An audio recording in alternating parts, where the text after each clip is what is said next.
소개받은 화성시의 이주원 환경정책관이라고 합니다. 저희가 소개드릴 내용은 저희 화성시가 준비하고 있는 이제 무상 대중교통과 관련된 내용인데요.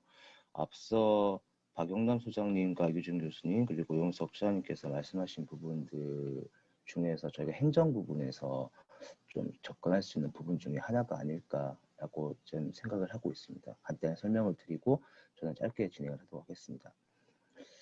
일단 저희 화성시의 좀 상황이 좀 되게 다른 지자체보다 독특한 상황이 있습니다. 저희가 기초 지자체 중에서 면적은 서울시보다 한 1.5배 정도 크고요. 그리고 또 많은 면적을 개발할 수 있는 공간도 있고요. 그다음에 지금 현재 인구가 84만인데 지난 2년 동안 한 10만 명이 증가했습니다. 그래서 통계청에서 인구 순 유입률이 전국 1위일 정도로 성장 속도가 매우 빠르고요. 지금 평균 연령도 37세입니다. 그리고 여러분 잘 아시는 동탄 신도시 지역으로만 한정을 하면 32세 정도가 나올 정도로 굉장히 젊은 도시이고요.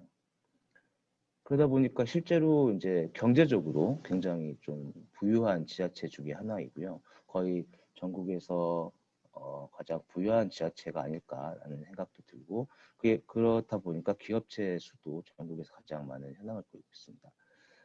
물론 이런 긍정적인 데이터들도 있지만 실제로 이제 도시가 급속하게 이제 성장을 하다 보니까 여러 가지 문제점을 낳게 되는데요.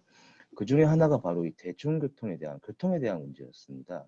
그래서 재작년에 저희가 전 시민을 대상으로 한번 만족도 조사를 해봤었는데 그 중에서 가장 큰 이제 불편함이 바로 교통에 관련된 문제였고, 뭐 이용도는 당연히 불만족이 가장 높았고요. 그다음에 앞으로 화성시가 발전하기 위해서는 교통 문제를 가장 우선적으로 고려해야 된다라는 의견들을 시민들이 많이 주셨습니다. 실제로 저희가 조사를 해봤더니 화성시는 뭐 저희 인근의 다른 지자체들에 비해서 대중교통의 분담률이 굉장히 낮습니다. 실제로 이제 시민들의 의견들도 들어보면 자동차가 없으면 이동하기가 거의 불가능할 정도라는 의견도 많았고, 땅이 너무 넓은데 대중교통의 라인이나 이런 것들은 너무 부족해서 실제로 저도 이제 화성시의 관내를 다니려면은 제 차를 가지고 다녀야 될 정도의 수준이고요. 실제로 저희 화성시에는 많은 공무원들이 계시는데 이분들의 한 90% 이상은 자동차를 통해서 출퇴근하시는 정도입니다. 근데 시민들은 단순한 교통에 대한 문제라고 생각하셨지만 저희는 이 문제를 단순히 교통에 대한 문제로 생각하지 않고 앞서 이제 쭉 말씀하셨던 소장님, 교수님, 소장님이 말씀하셨던 것처럼 환경의 문제를 연결해서 우리 모두의 과제로 한번 지켜보자 하고 이제 준비를 하고 있었습니다.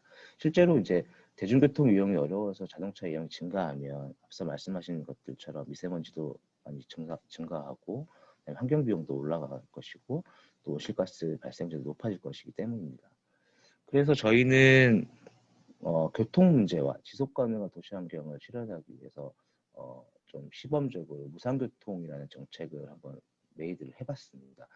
이것은 단순히 시민들에게 어떤 뭐 공짜로 뭐 대중교통을 이용해 준다 그런 정책이 아니라 화성시가 나아가는 지속 가능한 도시를 구현하고 그다음에 사회 문제를 해결하면서 도시 경쟁력을 강화하고 이를 통해서 이제 시민 행복과 사회 가치를 실현하는 여러 가지 가치들을 담은 어떤 정책이라고 할 수 있고요. 실제로 재작년, 그러니까 2년 전부터 준비를 해서 실제로 올해 10월 정도가 되면 아마 시범적으로 시행이 될 것 같습니다.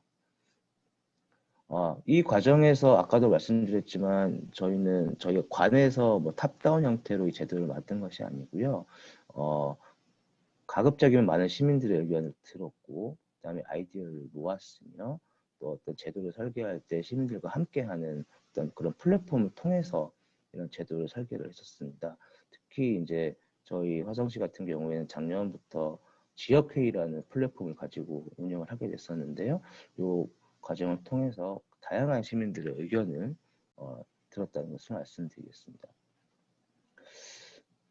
일단은 저희 무상 교통 정책은 일단은 뭐 지금 보시면 굉장히 뭐 단계별로 이렇게 되어 있지만 실제로는 저희가 기초에서 할 수 있는 한계가 있어서 일단은 저희 관내에서 움직이는 대중교통에 한해서만 일단 실시를 하도록 되어 있습니다. 일단 뭐 예를 들어서 화성에서 수원으로 가거나 화성에서 수원을 거쳐서 서울로 올라가거나 이런 광역교통망에 대해서는 아직 저희가 할 수 있는 범위를 벗어나기 때문에 화성시 관내에서 움직이는 대중교통에 국한이 되어 있고 일단 시범적으로 일단 청소년들 성인이 되지 않은 청소년들 대상으로 시범 실시를 할 것이며 이런 것들은 후불제로 본인 검증을 통해서 진행이 될 것이고 시스템은 다 구축이 되어 있으며 아마 신청을 받을 예정입니다. 그리고 이제 저희가 이제 이것들을 위해서 기본 계획을 수립을 했고 이제 혁신단을 출범했고 그다음에 조례 개정을 마쳤으며 보건복지부에서 이제 사회보장제도 신설 협의도 이제 완료를 받은 상태이고요.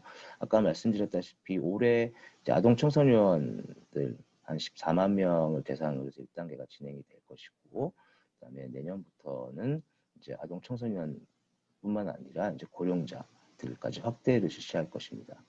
그 이후에는 당연히 이제 전체로 이제 이 대상을 확대할 것인지를 검토할 예정이고요. 아까 말씀드렸다시피 저희가 이제 이것을 단순히 교통정책으로 보지 않고 어떤 온실가스 저감이나 그린딜 차원의 어떤 사업으로 진행하려고 한다고 말씀드렸고 아까 박용량 소장님께서 말씀하셨다시피 일단은 대중교통을 타게 해야 되고요. 그다음에 친환경 대중교통 도입을 해야 되고 그다음에 내연기관차를 퇴출해야 된다고 말씀하셨는데 저희가 그런 장기적인 종합계획을 세웠다는 것을 말씀드리겠습니다. 일단은 저희가 아시겠지만 뭐 버스 시스템 자체를 공영제로 도입을 하려고 하고 있고 연도별로 맞춰가지고 공영제로 운영을 하려고 하고 있고요.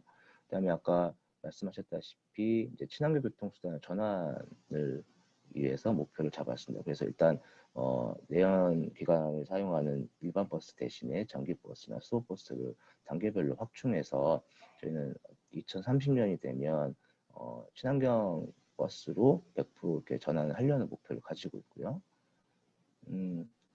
그다음에 저희 같은 경우에는 뭐 잘 아시겠지만 이 대중교통 특히 뭐 친환경 버스 이런 것들이 잘 운영이 되려면 충전 시설이라든지 어떤 인프라들이 확충이 되어야 되는데 저희가 워낙 권역이 넓다 보니까 한 4개 정도의 어떤 권역으로 나눠 가지고 그 권역별 차고지를 조성할 것이고요. 이 차고지에는 복합 충전소 수소라든지 전기라든지 이런 부분들 같이 할 수 있는 부분들을 조성하려고 하고 있습니다. 당연히 이제 저희 같은 경우에는 이제 이런 정책을 통해서 이제 얼마만큼 온실가스를 줄일 것이에 목표를 설정을 했고요.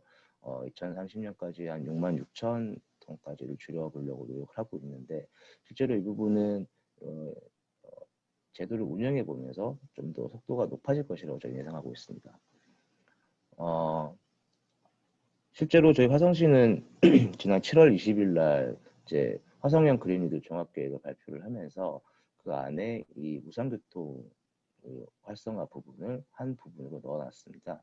일단은 여러 가지 뭐 온실가스 저감을 위한 뭐 신재생 에너지도 늘려야 될 것이고, 그다음에 아까 말씀하셨다시피 대중교통을 활용해서 수송 부분에 대한 온실가스 저감도 노력을 해야 되는데 화성시 같은 경우에는 대중교통뿐만 아니라 그 수송 부분에 대한 온실가스 기여율이 굉장히 높습니다. 실제로 저희는 공장이 많아서 공장에서 생산되는 온실가스가 더 많을 것이라고 생각을 했었는데 자료를 봤더니 오히려 수송 부분이 더 훨씬 더 많은 온실가스를 배출하고 있었더라고요. 그렇다고 뭐 예를 들어서 전기차, 수소차도 확충해야 되고 그다음에 많은 그 건설기계들과 관련된 부분도 정책을 만들어서 개선해야 되겠지만 일단 많은 시민들과 함께 할 수 있는 어떤 온실가스 저감 계획이 바로 이 대중교통 부분일 것이라고 저는 판단을 했었고 그리고 많은 분들이 이게 무상 교통이라고 해서 이런 것들이 어떤 포퓰리즘이 아닐 것이라고 생각을 하고 있지만 아까 우리 박영렬 선생님께서 말씀하신 것처럼 많은 시민들이 대중교통을 타기 위한 방법 중에 여러 가지 어떤 아이디어들이 있고 그중에 하나가 무상 교통이라고 한다면 저희는 이 부분을 한번 테스트를 해봐서 어떤 운영을 해보고 성과가 나면 이 부분들을 화성시뿐만 아니라 경기도, 전국으로 확대해 나갈 수 있는 아주 좋은 어떻게 보면 파일럿 프로그램이 아닐까라고 생각을 합니다. 이상으로 발표를 마치겠습니다.